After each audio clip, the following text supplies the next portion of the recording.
when you're putting a referral strategy in place, how much of it do you have to do yourself versus how much of it can be delegated? Well, we'll talk about what you can and should not delegate when it comes to referrals. Hey there, and welcome to episode 242 of the Roadmap to Referrals podcast, a show about helping you build a referable business. I'm your host, Stacey Brown Randall.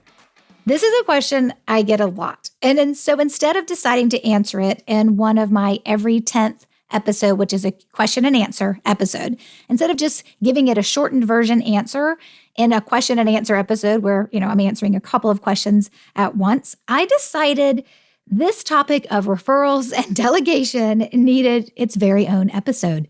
And actually, we're going to do two. What? Yes, it's going to be amazing. So this is our first part. The question is always, what can be delegated when it comes to generating referrals? So let's dig in and unpack this. I'm going to break down for you what can be delegated or outsourced, and then what you should not be delegating or outsourced when it comes to generating referrals. Okay, first, easy answer. Can parts of the referral process be delegated? Oh my goodness, yes, absolutely. I can hear all of your sighs and exhales of relief all the way from where I'm sitting in North Carolina. I can hear it. You guys are like, yes. But I do need you to recognize that not everything can be delegated. There are just some things you are going to have to do as the business owner or as the person who is the one that is what we call the owner of the relationship with the referral source. So I've got a couple of parts that I'll walk through that can be delegated or outsourced.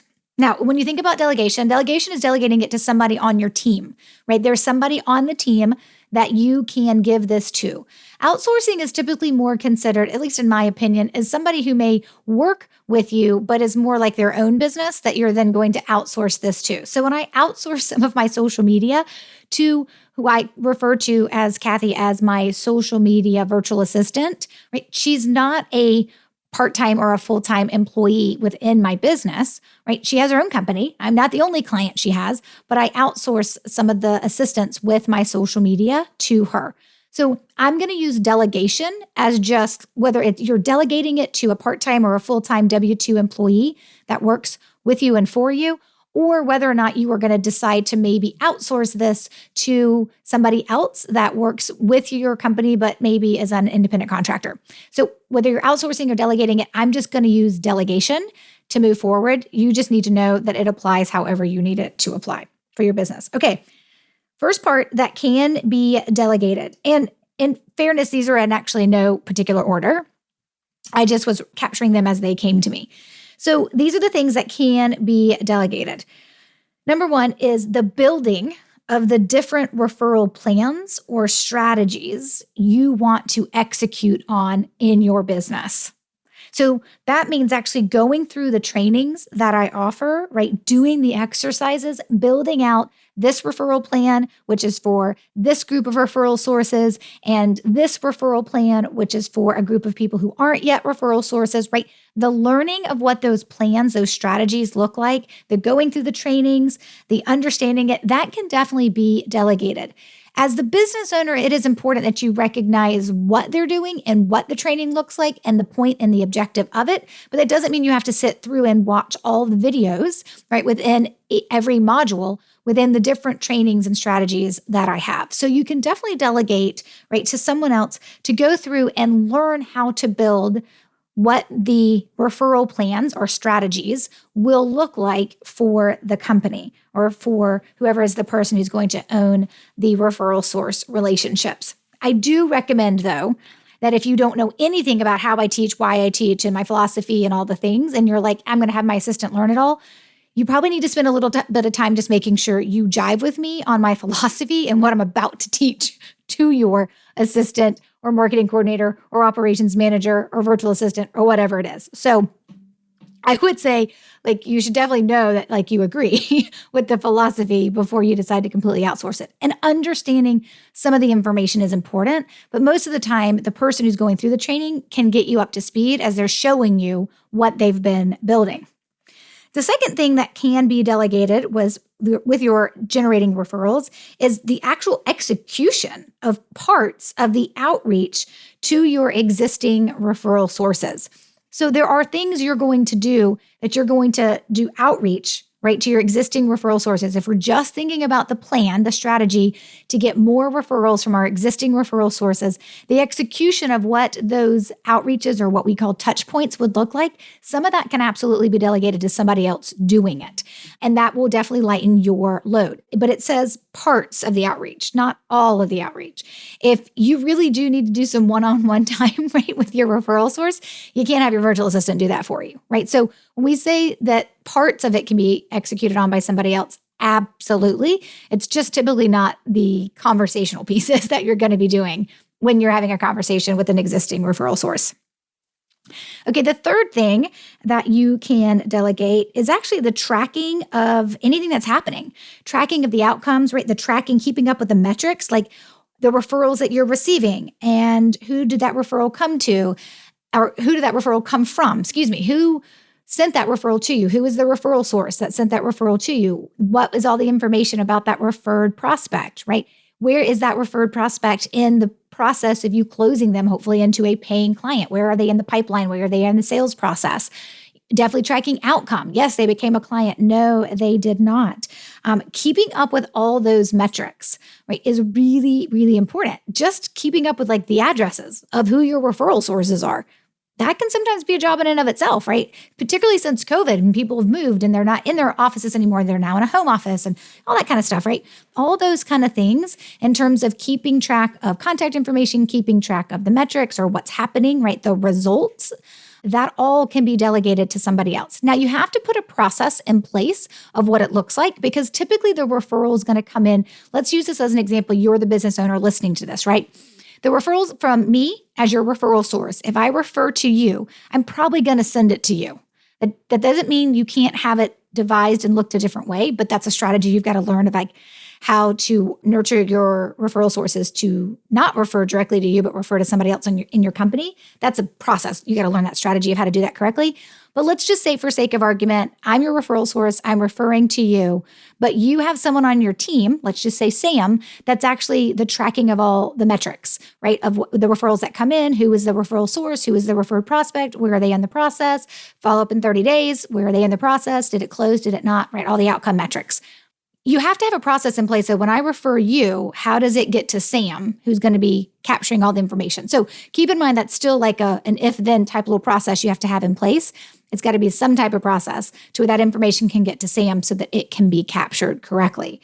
But you definitely can outsource or delegate, right? The tracking of the outcomes, keeping up with the metrics.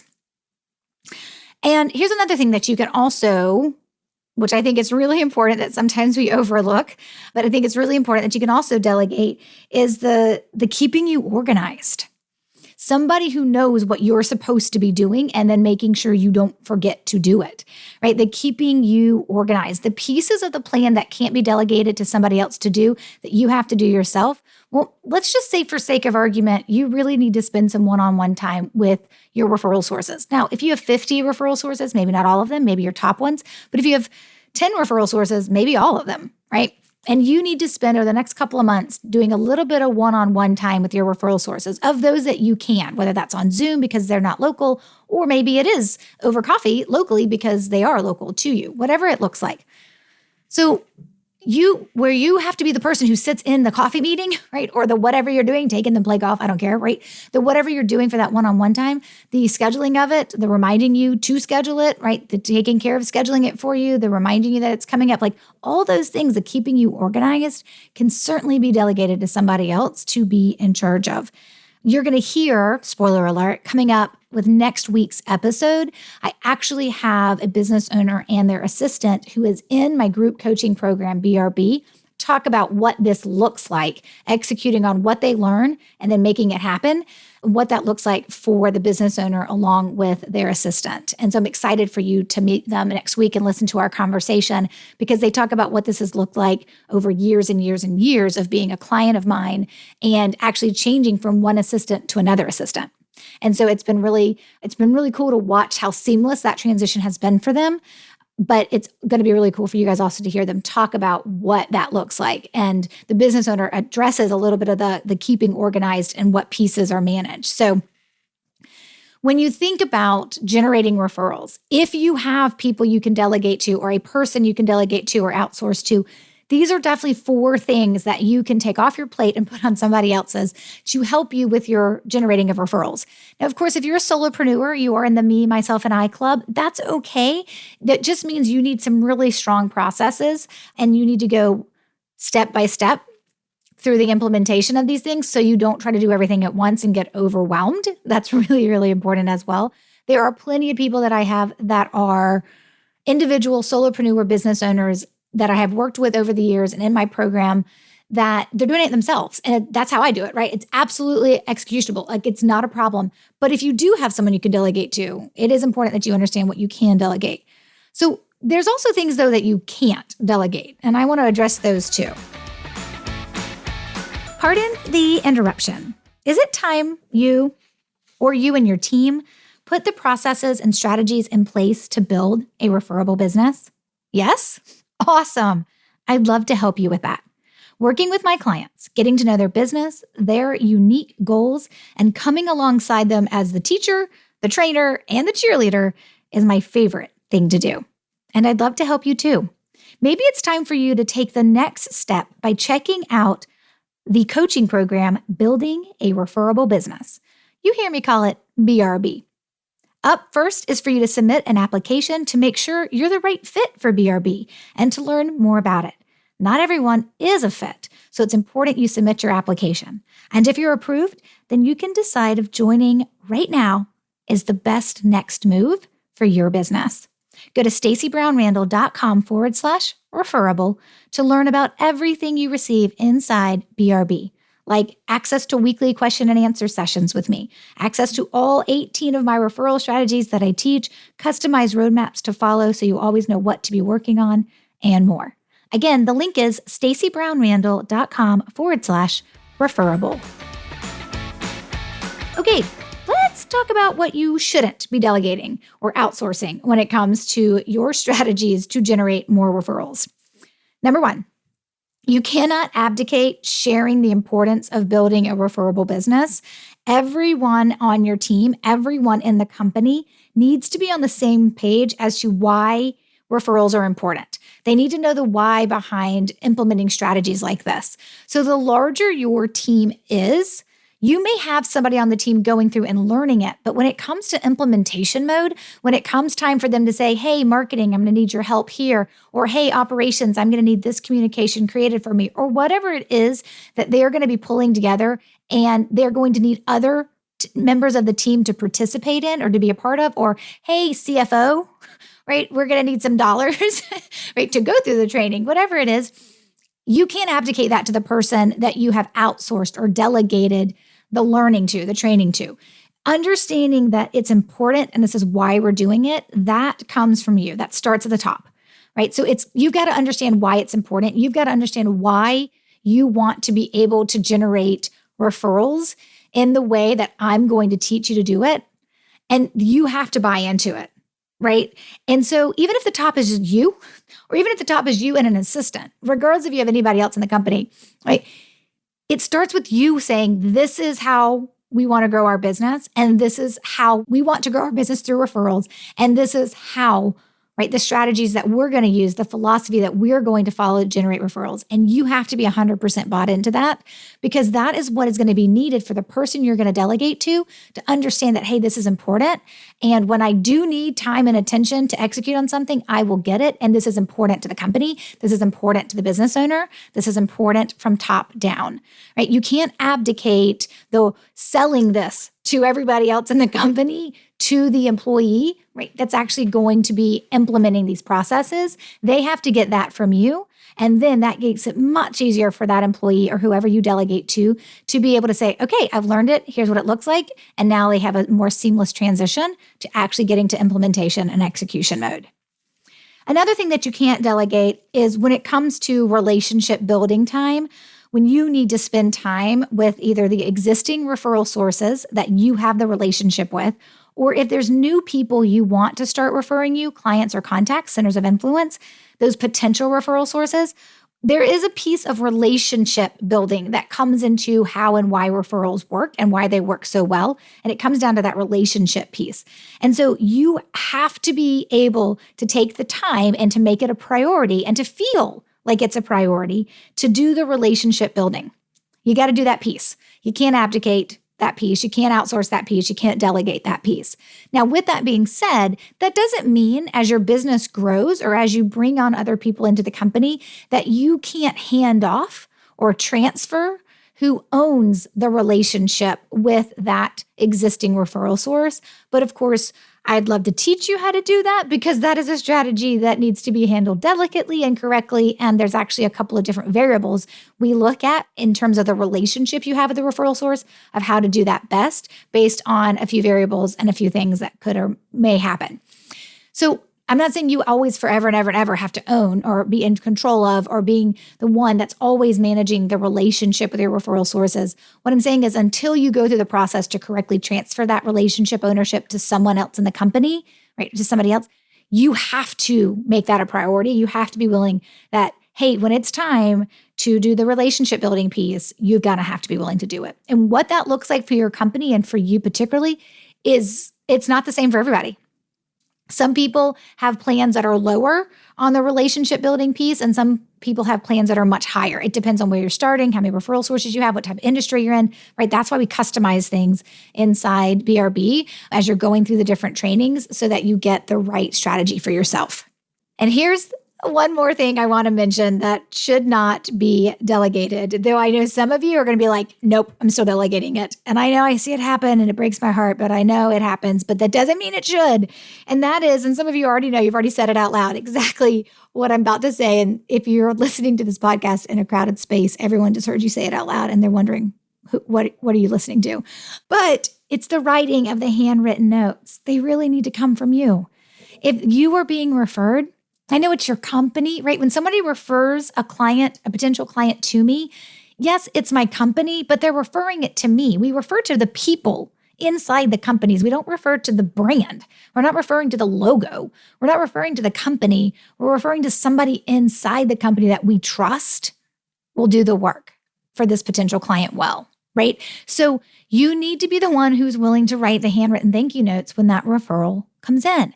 Now, I know, and over the years of doing this, I mean, we are at 10 years, my friends, I have had people who are just like, I'm not going to write those thank you notes, and I'm going to have a third-party online company do it for me and make it look like handwriting, which we all know it's not, or I'm actually going to hire somebody to handwrite all these notes for me.